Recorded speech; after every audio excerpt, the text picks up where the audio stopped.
పేరు నానేసి నేను మాజీ ఎమ్మెల్యే మచిలీపట్నం. సంతోషం, మనం ఎప్పుడు కలవలేదు కాబట్టి అవుతుందని నాకు పాత చెరువులు అంటే స్టేట్ లో ఎన్ని రకాల రెవెన్యూ ఇష్యూస్ ఉన్నారో అన్ని రకాల పెద్ద మండలం అసైన్మెంట్ ల్యాండ్లు ఉన్నాయి, గవర్నమెంట్ ల్యాండ్స్ ఉన్నాయి, రైతువారీ ల్యాండ్స్ ఉన్నాయి, అన్నీ ఉన్నాయి. సిఆర్జెడ్ ల్యాండ్స్ ఉన్నాయి. సిఆర్జెడ్ లో కవర్ అయినటువంటి ఆ పరిధిలో వచ్చిన ల్యాండ్స్ ఉన్నాయి. సముద్రానికి దగ్గర అవడం వల్ల ఓవర్ పీరియడ్ 1990s నుంచి మునిగిపోవటం, వ్యవసాయం చేయలేక మెల్లగా చెరువుల కింద కన్వర్ట్ అయిపోయింది టికెట్స్ నుంచి.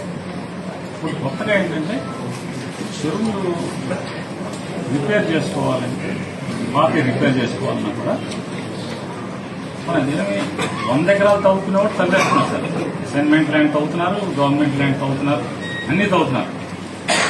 అది ఒక ఇద్దరు నాయకుల దగ్గరికి వెళ్ళి వాళ్ళకి ఏమన్నా పేమెంట్ మాట్లాడుకుంటే అసలు రెవెన్యూ వ్యవస్థ నేను మాట్లాడలేదు. చిన్న చిన్న వాళ్ళు అరెకరం, పావెకరం, 80 సెంట్లు, ఎకరం చిల్లర రిపేర్ చేసుకున్నాడు. రిపేర్ చేసుకున్నాం. రూల్ అంటే వ్యవస్థ ఉంది సార్. రూల్ అంటే అసలు ఎవరిని ఏమీ చేయనట్లేదు అనుకోండి, తత్వం సార్. ఇది రూల్ ప్రకారం మేము వెళ్తాం, నో ఎగ్జామ్షన్స్ ఉన్నారు, హ్యాపీ కానీ అందరం ఆనందపడతాం సార్. ఒక నమ్మిన సిద్ధాంతం కోసం వ్యవస్థ నడుస్తుంది. అలా లేదు సార్. కాసేపు పని మోస్తున్నారు, కాసేపు పని చేస్తున్నారు. లేకపోతే అదే పక్కనే ఇక్కడ రిపేర్ కావాలనుకోండి, ఇక్కడ ట్రాక్టర్లతో రిపేర్ చేసుకున్నా కూడా ఊరుకోవట్లేదు. ఎకరం 2 ఎకరాలు, ఈ పక్కనే 100-150 ఎకరం చదివేస్తున్నారు ఒకే చెరువు కింద. అసలే దాని వీళ్ళు అడుగుతున్నారు ఏమన్నా పక్కన జరుగుతుంది అంటే నీకేంది ఎందుకు పలానా దగ్గరికి వెళ్ళి మాట్లాడుతున్నామని.